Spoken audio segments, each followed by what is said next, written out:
ఈ ఎపిసోడ్లో కూడా ఇంకో ఎక్సైటింగ్ సక్సెస్ స్టోరీని చూద్దాం.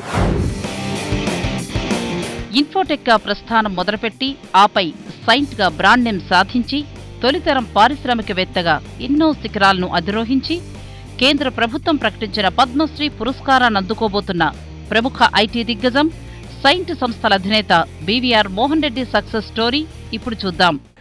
చాలా సంతోషంగా ఫీల్ అవుతున్నానండి. నా 40 ఏళ్ల కెరియర్లో ఎన్నో అవార్డ్స్ వచ్చాయి, కానీ ఈరోజు పద్మశ్రీ అవార్డు ఒక స్పెషల్ అవార్డుగా చాలా గర్వంగా ఫీల్ అవుతున్నాను. 1991లో ఇన్ఫోటెక్ ఎంటర్ప్రైజెస్ను ప్రారంభించారు బీవీఆర్ మోహన్ రెడ్డి. కేవలం 3 ఉద్యోగులతో ప్రారంభమైన తమ ప్రయాణం ప్రస్తుతం సైంట్గా బ్రాండ్ ఇమేజ్ తెచ్చుకుని గ్లోబల్గా 21 దేశాల్లో మొత్తం 38 లొకేషన్స్లో ఫుట్ ప్రింట్ కలిగి 14,000 మంది ఎంప్లాయీస్ స్థాయికి చేరింది. ఏవియేషన్, ట్రాన్స్పోర్టేషన్, జియోస్పేషియల్ రంగాల్లో సేవలనందిస్తున్న సైంట్ దేశంలోని 15 అగ్రగామి ఐటీఈఎస్ కంపెనీల్లో ఒకటి. 4 దశాబ్దాలుగా పరిశ్రమతో కలిసి అడుగులో అడుగు వేస్తూ ప్రస్థానాన్ని సాగించిన మోహన్ రెడ్డి దేశీయ ఐటీ రంగం వృద్ధికి ఎంతగానో కృషి చేశారు. తమ కంపెనీ సైంట్ ఈ మధ్యనే సిల్వర్ జూబ్లీ వేడుకలు జరుపుకుంది. ఈ ఇంజనీరింగ్ R&D అనేటటువంటిది నేను సైంట్ పెట్టకముందు ఎప్పుడు ఎవరు ప్యూర్ ప్లేగా ట్రై చేయలేదన్నమాట. నేను ఒక ట్రూ ఎంటర్ప్రినర్గా first time engineering as a service provide చేద్దాము గ్లోబల్ మార్కెట్స్ కంటూ అంటూ ఈ సంస్థను పెట్టాను. చాలా సక్సెస్ఫుల్ చేశాను. ఇప్పుడు మా దగ్గర 14,000 మంది పనిచేస్తూ ఉన్నారు. నేను పర్సనల్గా మా కంపెనీ కూడా మా సక్సెస్లో సొసైటీకి చాలా ఇంపార్టెంట్ రోల్ ఉంది, సొసైటీకి తప్పకుండా మనం కూడా సేవ్ చేయాలి అని డిజిటల్ ఎంపవర్మెంట్ కింద నంబర్ ఆఫ్ స్కీమ్స్ రన్ చేస్తూ ఉన్నామండి మేము. నా విజయంలో చాలామందికి భాగం ఉంది. నిజం చెప్పాలంటే నాకు చాలా కొంచెమే భాగం ఉంది దీంట్లో.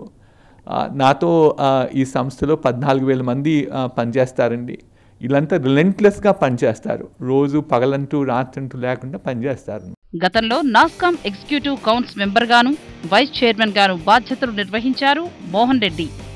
అలాగే సిఐఐ సౌత్ రీజియన్కి అధ్యక్షుడిగాను, ఐఐటి హైదరాబాద్కు బోర్డ్ ఆఫ్ గవర్నెన్స్ చైర్మన్గాను వ్యవహరించారాయన.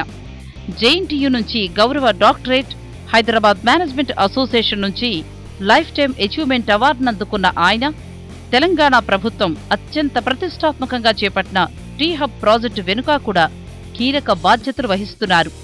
ఇక సిఎస్ఆర్ యాక్టివిటీస్లోనూ చురుగ్గా ఉండే మోహన్ రెడ్డి సైంట్ ఫౌండేషన్ ద్వారా హైదరాబాద్ శివార్లలోని ప్రభుత్వ పాఠశాలల్లో 54 డిజిటల్ సెంటర్స్ను ఏర్పాటు చేశారు. ఫ్యూచర్లో చూస్తే మన దేశంలో, మన రాష్ట్రంలో, మన సిటీలో ఇంకా ఎంటర్ప్రినర్షిప్ పైకి రావాలని చెప్పి ఎంటర్ప్రినర్షిప్ రావడానికి టైమింగ్ కూడా చాలా చక్కగా ఉందండి ప్రస్తుతం. ఎందుకంటే టెక్నాలజీ ఈజ్ ఇట్స్ బెస్ట్ అన్నమాట. టెక్నికల్ ఎంటర్ప్రినర్షిప్కి చాలా ఆపర్చునిటీస్ వస్తున్నాయి. టెక్నాలజీ వల్ల చాలా డిఫరెంట్ ఏరియాస్ అన్నమాట. మీరు అగ్రికల్చర్ అనండి, ఎడ్యుకేషన్ అనండి, హెల్త్ కేర్ అనండి, వీటన్నిటిలో కూడా రావచ్చు అన్నమాట. ఆ తర్వాత మనం పిల్లల్ని బాగా ప్రోత్సహించాలని చెప్పి టీ హబ్ అని తెలంగాణ గవర్నమెంట్ వారు పెట్టారు. నేను వాళ్ళతో పాటు పనిచేస్తానండి. నేను ఆ ఫౌండర్ని, డైరెక్టర్ని టీ హబ్లో. అక్కడ వచ్చిపోయి మనకిప్పుడు ఒక 160 కంపెనీస్ పనిచేస్తున్నాయి. ఇంకొక 200 కంపెనీలు వెయిట్ లిస్ట్లో ఉన్నాయి. దాంతోపాటు ఆ కంపెనీలు బాగైతే ఆ తర్వాత నెక్స్ట్ స్టేజ్ ఏం కావాలి, మనకి ఇన్వెస్ట్మెంట్ కావాలి. అందుకోసం అంతకుముందే మేము హైదరాబాద్ ఏంజిల్స్ అని చెప్పి ఒక early stage angel funding start చేసామన్నమాట. సో వీటి మీద ఒక పద్ధతి ఏంటంటే బాగా ఎంటర్ప్రినర్షిప్ మీద, టెక్నాలజీ ఎంటర్ప్రినర్షిప్ మీద మనం ఫోకస్ చేసి వీళ్ళందరినీ బయటికి తీసుకొద్దామని. ఎన్నో ఆటుపోట్లను తట్టుకుని స్థిరమైన అభివృద్ధితో ముందుకు సాగుతున్న ఒక గ్లోబల్ టెక్నాలజీ కంపెనీని సృష్టించిన తొలితరం పారిశ్రామికవేత్తకు లభించిన గుర్తింపే కేంద్రం ప్రకటించిన పద్మశ్రీ అవార్డు. ఔత్సాహిక పారిశ్రామికవేత్తలకు BVR Mohan Reddy successful journey స్ఫూర్తిగా నిలుస్తుంది అనడంలో సందేహం లేదు. త్వరలోనే $1 బిలియన్ కంపెనీగా అవతరించాలనే టార్గెట్తో ముందుకు వెడుతున్న సైంట్ మరెన్నో విజయాలను అందుకోవాలని మనము కోరుకుందాం.